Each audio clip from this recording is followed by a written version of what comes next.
이 중산층을 또 나누어 버렸어. 그죠? 저금리의 혜택을 노려서 자산을 많이 쌓으신 분들은 위로 올라갔고, 그죠? 이제 그런 사람들이 부동산 투자를 잘했거나 또는 주식 투자를 잘해서 많은 부를 쌓아서 뭐 집을 또 다주택자가 되고 자식들에게 좋은 집을 사주고, 그리고 저금리 때 집을 제대로 못 사가지고 못 샀거나 아니면 낡은 집을 그대로 가지고 있거나, 그래서 완전히 또 벼락거지가 되신 분들도 많고, 그 다음에 두 번째로 저금리 때문에 지방이 완전히 죽 써버렸어요. 지방은 나름대로 많이 올라갔죠. 지금 사실 뭐 죽 썼다고는 할 수 없어요. 2억 5천짜리가 대전 같은데 2억 5천짜리가 5억 8천을 찍었어요. 지금 물론 4억 5천이니까 그래도 그건 많이 올라간 거죠. 그게 저금리 효과예요. 지방의 입장에서 보면 그 사람들도 2억 5천짜리 아파트 가지고 있다가 지금 2억을 번 거야. 근데 사실 번 게 아니라는 거죠. 저금리의 효과죠. 중요한 거는 이제는 지방은 올라갈 가능성이 별로 없다 라는 거죠. 근데 서울은 계속 올라간다. 왜? 수요가 그쪽으로 쏠리니까. 지방은 인구도 줄어들고. 여러분들 지방 아파트의 미래, 서울 아파트의 미래는요, 뭐로 판단하면 되냐면 간단해요. 전세 가격의 상승으로 판단하셔야 돼. 그러니까 여러분들 투기 강사들이 지방 아파트 갭 투자해라 뭐라 그런 거 중요한 거 아니에요. 여러분들 전세 가격이 올라갈 것 같으면 좋은 아파트 사시면 돼. 예? 근데 전세 가격이 안 올라갈 것 같으면 사면 안 되는 거예요. 전세 가격이 올라간다라는 건 지방 아파트에 수요가 있다라는 거잖아요. 그죠? 예, 그런 것만 올라갈 가능성이 있어요. 그렇지 않으면 올라갈 가능성이 없다. 왜냐면 전세 가격이 안 오르는데 굳이 내가 살 필요 있어요? 전세 살면 되지. 사놓고 집은 사는 건 투자하는 건 서울로 하면 되니까. 그러니까 의미가 없다니까. 다 이런 게 저금리의 효과다. 그래서 나라가 완전히 반쪽알이 됐다. 이 양극화가 돼버렸고 앞으로도 문제는 이러한 현상이 계속될 가능성이 있다라는 거죠. 이 저금리 때문에. 그런데다가 지금 이 추세가 무서운 게 뭐냐면, 자 이거 여러분 이거 보세요. 지금 금리가, 자 이게 지금 금값이 막 올라간다 그러잖아요. 불안을 먹고 자란다. 금값 고공인지 이 금이 계속 올라가고 있어요. 이 금이 계속 올라가는 게 왜 그러겠어요? 현금 가치가 떨어지니까. 그죠? 현금 가치가 떨어지니까. 현금 가치가 떨어지는 이유는 뭐겠어요? 미국이 국채를 계속 발행하잖아요. 미국은 재정 적자 국가잖아요. 그리고 군사 패권국이잖아요. 그 거대한 군사 패권 국가를 유지하려면 미국이 수출을 많이 하는 나라가 아니잖아요. 그죠? 적자의 국가잖아요. 그런데 뭐를 메꿔요? 국채를 발행해서 메꾸잖아요. 그러면 그 달러가 다 어디로 가겠어요? 다 우리나라로 오는 거예요. 일본으로 가고 중국으로 가고 그러는 거예요. 그죠?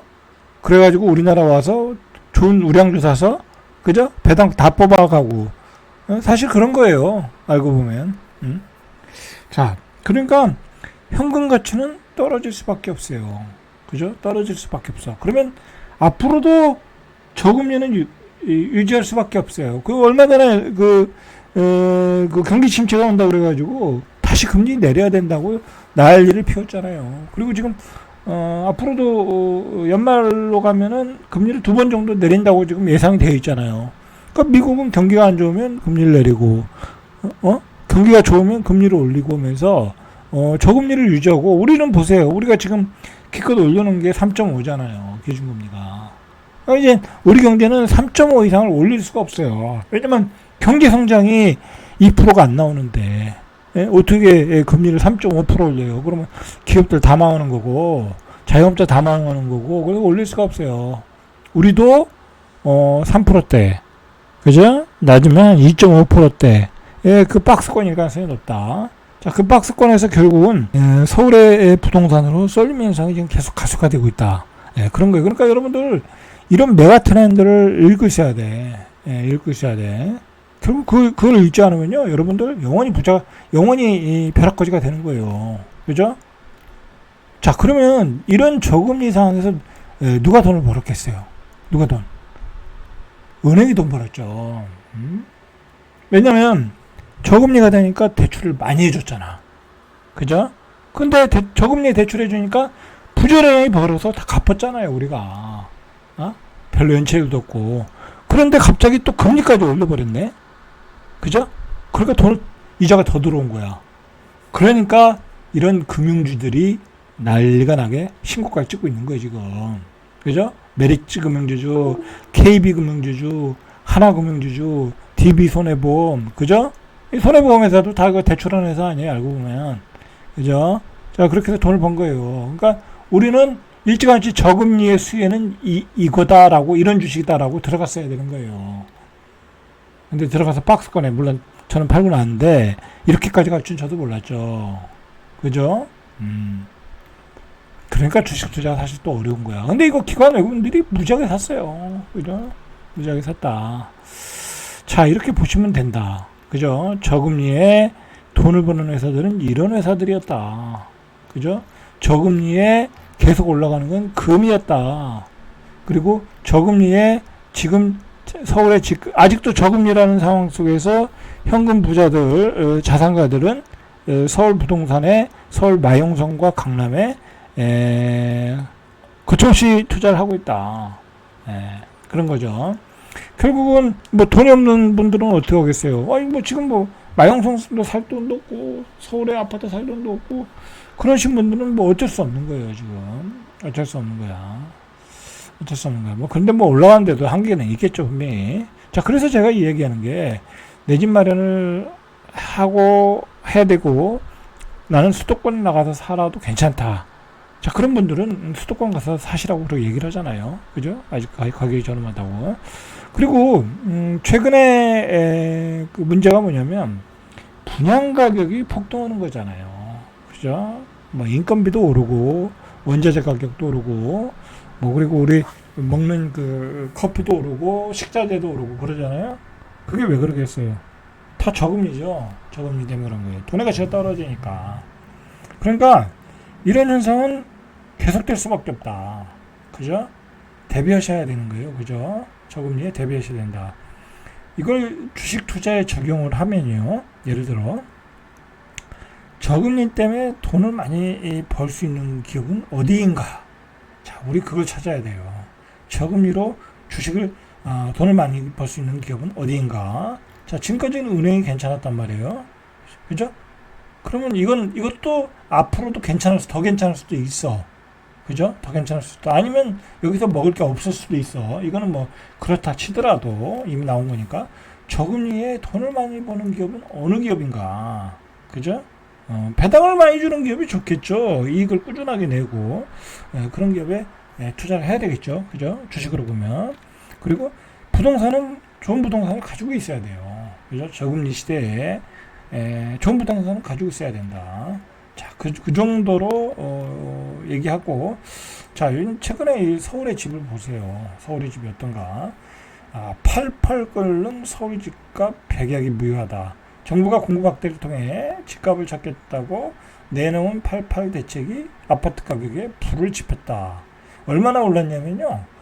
이번 주에 한국부동산원에 따르면 이번 주 서울 아파트 가격 상승폭이 5년 11개월 만에 최대폭 올랐대. 0.3, 0.3이면요.